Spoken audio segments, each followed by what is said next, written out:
We live in a time where the most confusing aspect of life is the personality itself. We go on this world unaware of how we develop our personality traits, why we are who we are, what do we do that makes us who we are. Is it because of what people talk about us or tell us? Is it because of what we did or do? Is it because of what the society expects us to do? Or is it because we are truly someone else being born into the wrong circumstances? And my answer to that is yes. Let me explain why I say yes. Because at first it may sound a little depressing and very limiting, especially for someone who has allowed the circumstances around them to confuse them.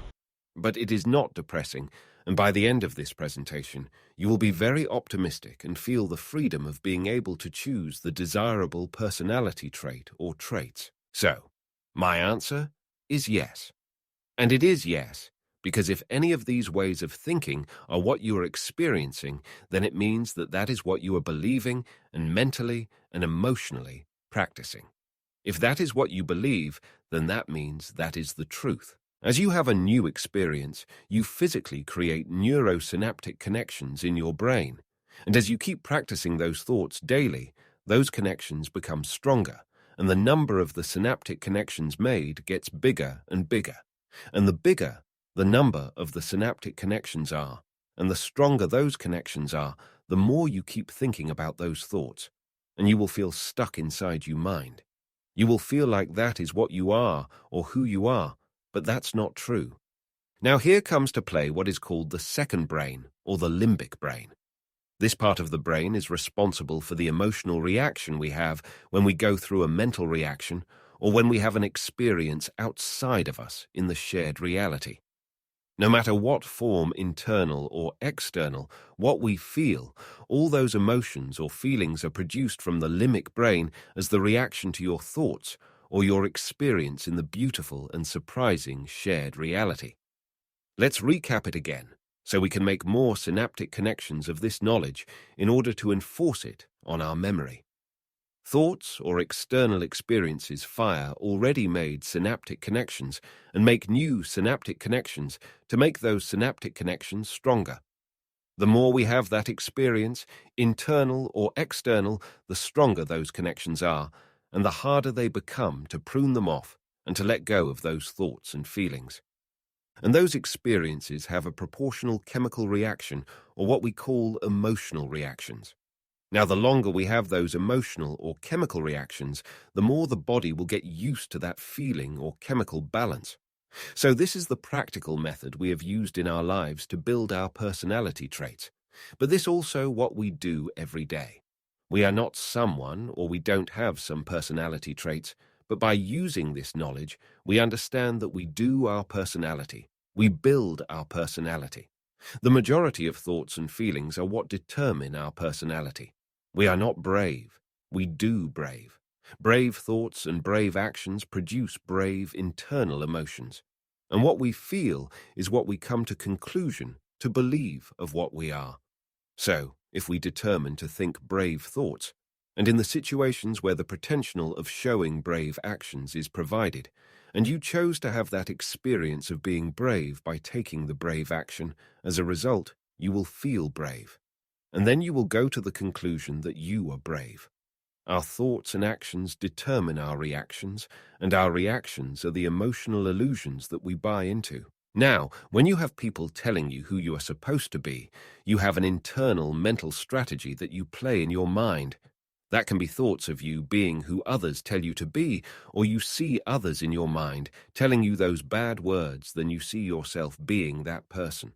This way of thinking is depended by you and only you. The reaction you have is the reaction you have to that internal strategy based on that external stimulus or internal stimulus. And now, this is how most of us cope with negative feedback or negative suggestions in this shared reality. For every scenario, we have an internal mental reaction which usually is very short, and most of the times we are unaware of it. It consists usually of us thinking images of us being in the state of the personality trait of the description of the word being said to us, or we tell ourselves. Let's take another example. Your friends say in a sincere way for you that you are brave. Then you have a mental image of yourself being brave because you believe your friend. Then, in your brain, synaptic connections are fired that correspond to you being brave. And then the limbic brain is informed to release chemicals in your brain and body to put you on the state of feeling confident. And that, ladies and gentlemen, is an example how this society operates at a social and personal level. It is important to understand how we limit ourselves because the way we put ourselves down is the same methodology we can use to pick ourselves up. And now, to the last part. There is a third part of the brain called the cerebellum. This part of the brain is responsible for what is called implicit memory. What does implicit memory mean? When you do something for a long time and you have practiced it so many times that it becomes second-handy to you, you don't think about it, but you just do it.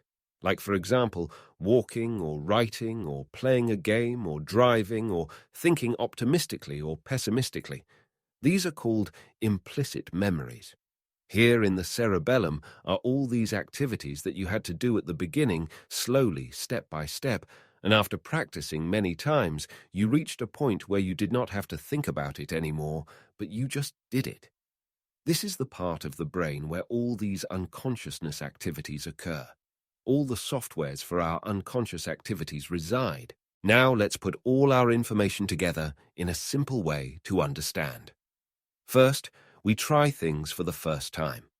As we make new synaptic connections and as we practice them a lot of times and for a long time, we will equip our unconscious with a new pattern of thinking or physical skill, whatever is that we have been practicing.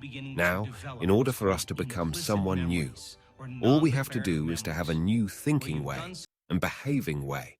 Then we practice it a lot of times, for as long as it will be needed, until we have become a new individual, or better said, become equipped with new personality traits. And this is why my answer at the beginning was yes. Whatever we practice in our mind is what we become, physically, psychologically, and chemically, not just figuratively. All that is left now is to choose something better and become it. To help you mapping what to become and what to actually do mentally and physically, click the video here where we will undergo in details how to become who we want. I will also teach you tricks that will help you to become who you want in order for you to build these habits and traits. We will learn a little bit more about the science of our body and brain, and also we will learn about the methodology of neuro-linguistic programming, or NLP. See you on the next video. You on.